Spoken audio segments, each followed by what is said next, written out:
Hi, I'm Heather Moore, and this is the Cable News Roundup for July 9th. I'll start with Fox News and the O'Reilly Factor.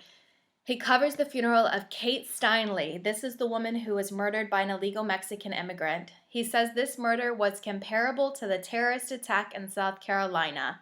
Then his whole show is about the negatives of immigration and keeping criminals out of the United States. On the Kelly File, Mike Huckabee is on to talk about immigration. He says the president should make an executive order to deny all funding to cities which do not have a policy of immediately reporting undocumented workers to the federal government. A TV celebrity doctor assisted in surgery in Nepal after the earthquake. He misidentified which patient he performed surgery on. That was the big news.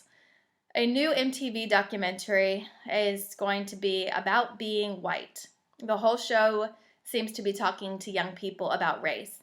And the Kelly File says that the show will be stupid and exploitive.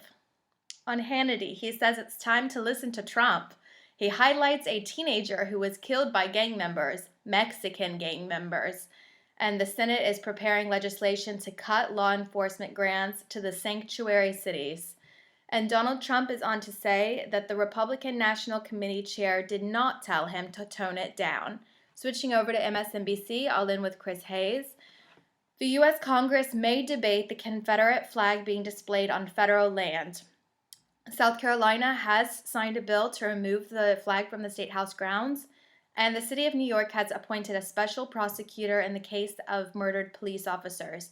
And Hayes talks to former Maryland Governor Martin O'Malley.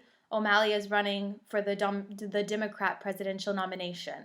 On the Rachel Maddow Show, Maddow talks to members of the U.S. women's soccer team. The women's soccer team won the World Cup.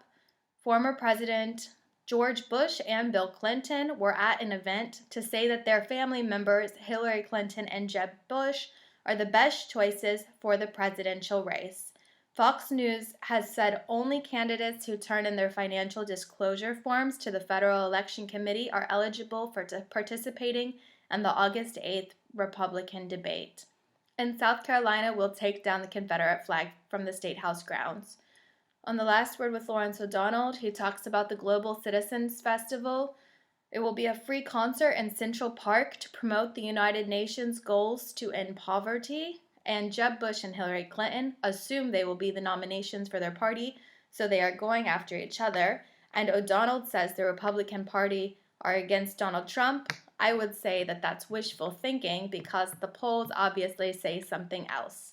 So now you know.